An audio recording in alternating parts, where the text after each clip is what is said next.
प्यारे बच्चों, कैसे हो आप लोग? ठीक है, आज हम लोग क्लास में फिर से मिलते हैं। आज हम लोग पढ़ेंगे जो है फ्रेडरिक महान के सैन्य सुधार। ठीक, अगला चैप्टर है गुस्तावस एडोल्फस के बाद फ्रेडरिक महान। चलिए इनके बारे में हम सामान्य जानकारी ले लेते हैं। सबसे पहले आगे बढ़ते हैं। फ्रेडरिक महान, चलिए परिचय।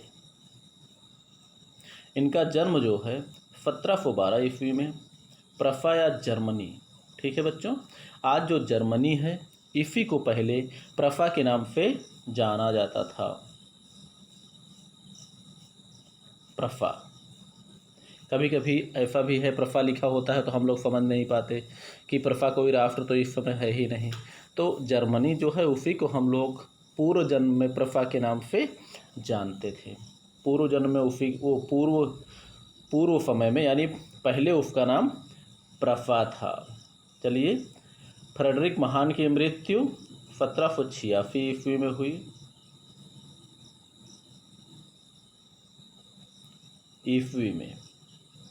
ईस्वी इसको भी मान लीजिएगा।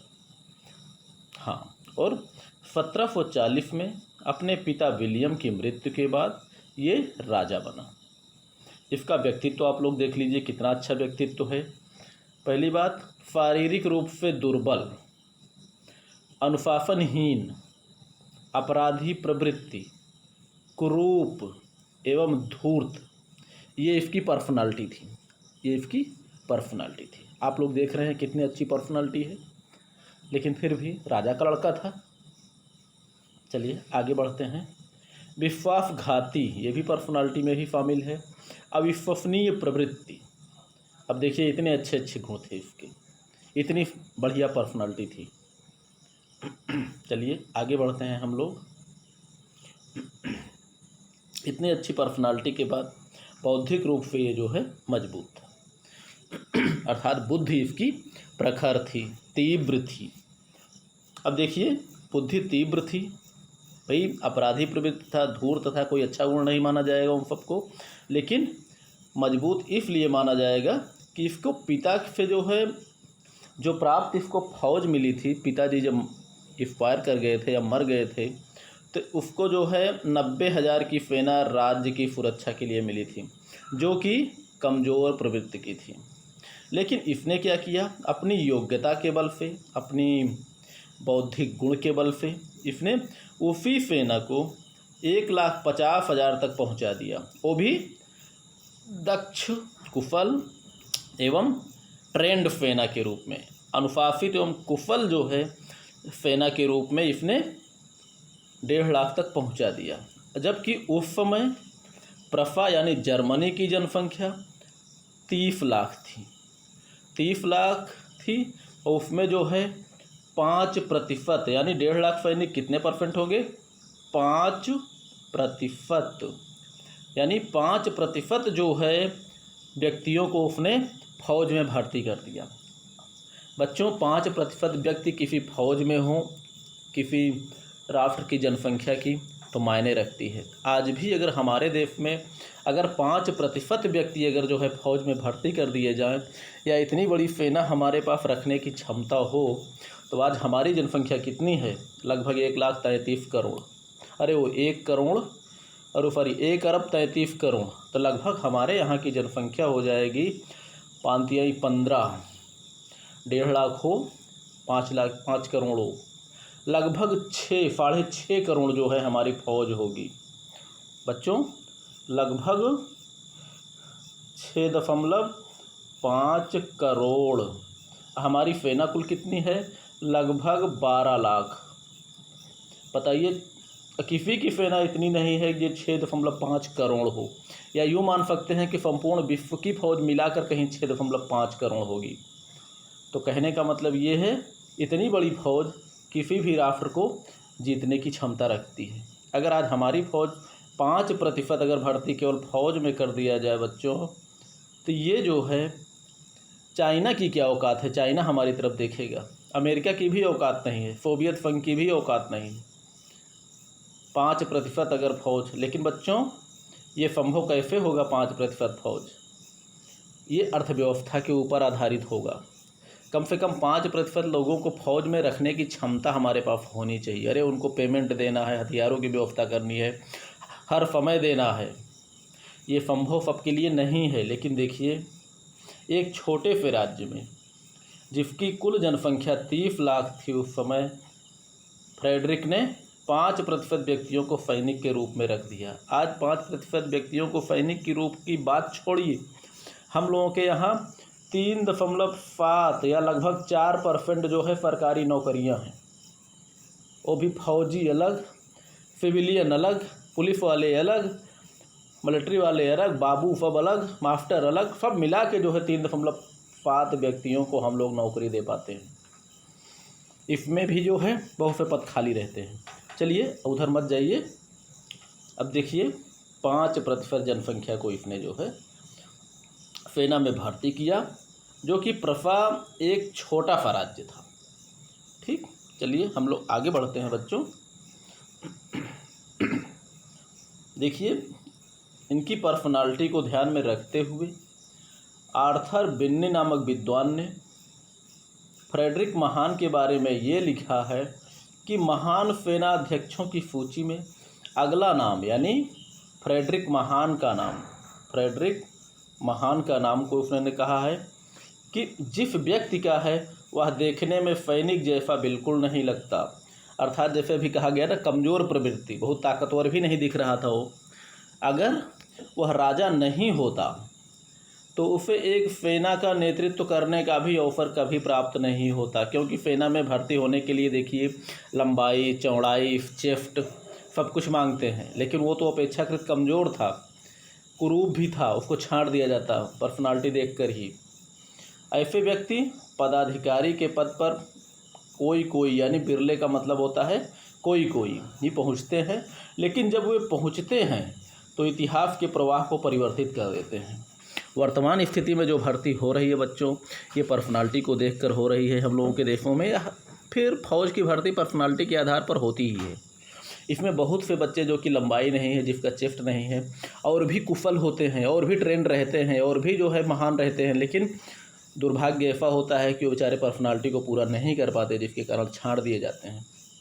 इसीलिए इसके बारे में लिखा है कि अगर वह राजा न होता तब संभवतः जो है ये मौका उसको कभी नहीं मिलता सेना के नेतृत्व का। किसका? सैन्य नेतृत्व। चलिए आगे बढ़ते हैं हम लोग। फ्रेडरिक महान के सैन्य विचार। चलिए, सैनिकों के इसके विचार सेना संबंधी क्या हैं, देखिए। पहला जो है इसका विचार है कि शत्रुओं को खोजने एवं नष्ट करने के लिए घुड़सवार सेना का प्रयोग, खोजने एवं समाप्त करने के लिए। दूसरा उन्होंने क्या कहा, अगर सेना कुशल और ट्रेंड है यानी प्रशिक्षित है तो सैन्य संख्या कम होने पर भी तीव्र कार्रवाई, आक्रामक कार्रवाई एवं पहले आक्रमण, प्रथम आक्रमण, पहल जिसको कहने का मतलब है तेजी से आक्रमण कीजिए और पहले कीजिए। इसके द्वारा शत्रु कितना भी ताकतवर हो, कितनी भी उसकी संख्या ज़्यादा हो, उसे पराजित किया जा सकता है। ठीक है बच्चों, तीव्र कार्रवाई और प्रथम कार्रवाई, यानी तेजी से आप आक्रमण कीजिए और उससे पहले आक्रमण कीजिए। ठीक है, इतना समझ में आ गया, पहले आक्रमण और तेजी से आक्रमण। वैसे भी बच्चों अगर किसी को मारना है तो ये मत इंतज़ार कीजिए कि वो मारे, इसमें गांधी परंपरा नहीं चलेगी। अगर मारना है तो आप उसको पहले मारिए, क्योंकि अगर आप पहले नहीं मारते हैं तो संभवतः हो सकता है वो आपको वही पहले मार दे, उसके बाद आप उस पर अटैक करने के लायक ना हो, ये भी हो सकता है। चलिए अब इसमें देखिए, तीसरे पॉइंट में इन्होंने कहा है सैनिकों को अनुशासित रखने के लिए कम से कम 2 वर्ष तक ड्रिल तथा सैन्य अभ्यास कराया जाना चाहिए। ड्रिल का मतलब होता है बच्चों, ये होता है परेड। परेड वही जो एनसीसी वाले ग्राउंड में करते हैं उसी को हम लोग परेड बोलते हैं। ठीक है, तो ड्रिल तथा सैन्य प्रशिक्षण ट्रेनिंग प्रदान करना चाहिए 2 वर्ष का। ठीक, आगे बढ़ते हैं हम लोग।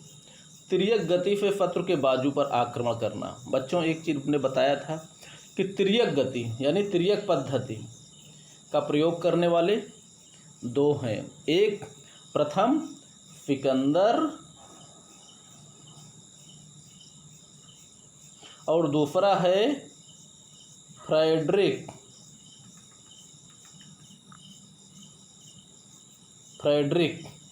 तो 2 हैं, 2 सेनाध्यक्ष हैं जो कि तिर्यक समर तंत्र का प्रयोग करते हैं। चलिए हम लोग आगे बढ़ते हैं।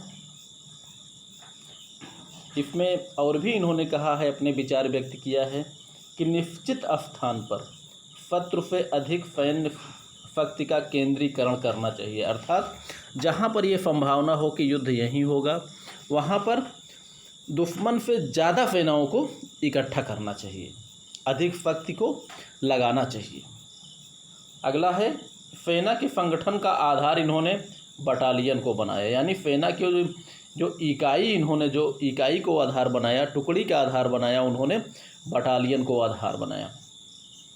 अगला नंबर है शत्रु का पूर्ण विनाश ना करके उन्हें लगातार पस्त करके पराजित किया जाए।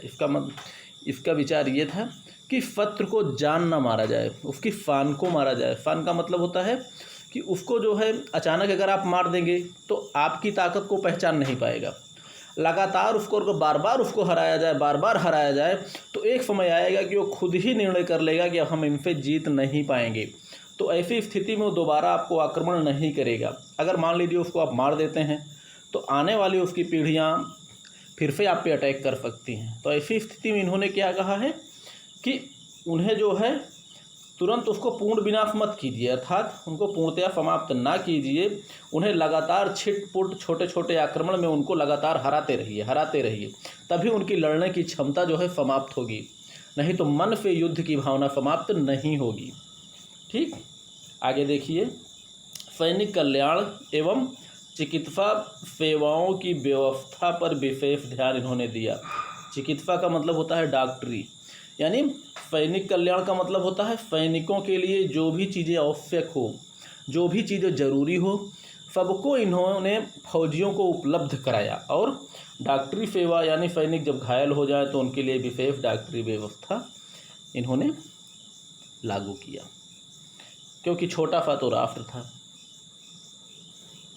चलिए, इन्होंने ये भी कहा है कि शांति काल में भी सैन्य प्रशिक्षण एवं अभ्यास कराते रहना चाहिए। भाई अचानक अगर युद्ध काल में ही केवल प्रशिक्षण किया जाए तो युद्ध के समय प्रशिक्षण का समय कहाँ होता है। जब शांति काल में सेनाएं जितनी मजबूत बनाई जाती हैं, जितनी मजबूत बनी रहती हैं, युद्ध का समय आते ही उनको अलग से ट्रेनिंग करा देने की ज़रूरत नहीं है। आपकी सेना तो पहले से ही युद्ध के लिए तैयार है। अर्थात इनका मतलब है कि सेना हर समय जो है युद्ध के लिए तैयार बना के रखना चाहिए। ठीक है बच्चों, चलिए आगे बढ़ते हैं हम लोग। अब देखिए समरतांत्रिक रचना, इनकी रचना जो है यूनानी फ्लैंक्स के समान होती है। ठीक है, ये ठोस पंक्ति संरचना होती है। पंक्ति संरचना में काफ़ी लंबे मोर्चे पर सेना को फैलाया जाता है। इसमें गहराई कम एवं फैलाव अधिक रखा जाता है। रचना इस प्रकार रखते हैं कि सबसे आगे तोपखाना।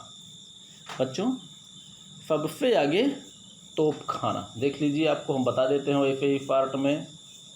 ये तोपखाना हो गया एक लंबी पंक्ति में, और मध्य में पैदल सेना, वो भी 2 पंक्तियों में। चलिए, ये हो गई पैदल सेना,